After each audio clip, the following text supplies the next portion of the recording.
Ys 6, the Ark of Napishtim, if that's how it's pronounced, was released on quite a few platforms over the years. Originally released on the PC back in Japan exclusively in 2003, it was eventually ported over to the PlayStation 2 and the PlayStation Portable in 2005 and 2006 respectively. So what's so remarkable about Ys 6? Well, it was the first Ys game since 1989's Ys 3 Wanderers from Ys to be released in English. Now, I might be off with that, but I'm pretty sure of the main series, this was the first one, because I do recall there being Ys games on the Super Nintendo and the Genesis, but if I'm not mistaken, those were side series or remakes of the originals. I believe this was the first new, quote-unquote, Ys game to get released in English outside Japan since 1989's Ys 3. Anyway, since that time, the series has had a full resurgence and revival in North America and Europe. This version you're looking at today was released on Steam in 2015 and is an excellent port of a great game. I'll admit there are better Ys games out there, but for action RPG fans, this one's a no-brainer and should be picked up on any of the platforms it's currently available on.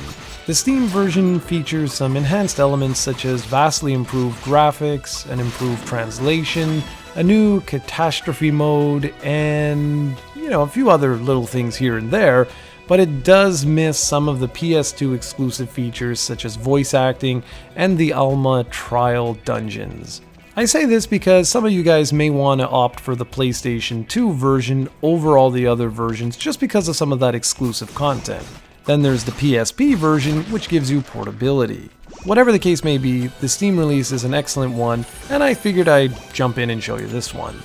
Ys 6 sees Adol Kristen washed ashore on a beach in a mysterious new land. The island is part of the Vortex of Canaan, which are a series of lush and beautiful islands.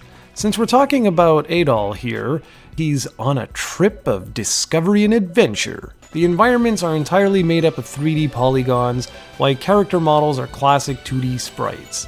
There is also beautiful character portraits for the main characters whenever they interact with one another, and those are really, really nice. As far as the soundtrack is concerned, you can expect the same classic tunes you're used to with the series, meaning Middle Eastern influences and hard rock. It's just really good stuff. The gameplay in Ys 6 is quite different, and it sets the tone for the rest of the series moving forward. Unlike Ys 1, 2, and 4, Ys 6 gives you full control of Adol, and therefore features gameplay somewhat reminiscent of other popular action RPG games like the Legend of Zelda series. Although here, Adol can perform aerial attacks, such as a down thrust, an air attack, and more. Adol eventually has access to 3 different blades. One performs a tornado spell, another a fireball spell, and finally a lightning attack. You can switch between the swords whenever you want, and each weapon becomes more powerful and learns new abilities as you temper them. The one criticism I have with this early system is that there's no real need to switch between weapons unless you want access to that new spell. Like, it's not necessary. You can basically pick a weapon you like and just go through the entire game, switching only when you need to for that particular spell. And that doesn't happen all too often. Now, naturally, this system would be vastly improved upon in future games such as Ys Origin and the Ulthen Falgana. Still, it works well, if not just a little bit rough around the edges. While going through the motions for this review, I forgot how awkward it was to pull off a dash jump, which thankfully you only ever have to use for side quests.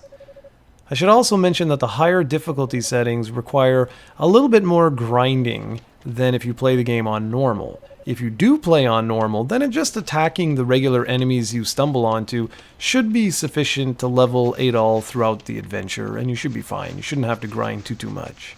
You do always need to be careful though, as you can access different areas of the game pretty much from the game's onset, so a little bit like Dragon Quest. If you venture too far, you might get one-shotted if you're not careful.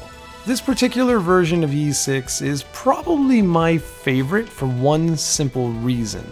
The story more closely ties in with Origin and the Oath in Felghana. There are plot threads and elements that are directly referenced in those particular games to this one, which weren't really in the PlayStation 2 and PlayStation Portable versions of the games that were released in North America.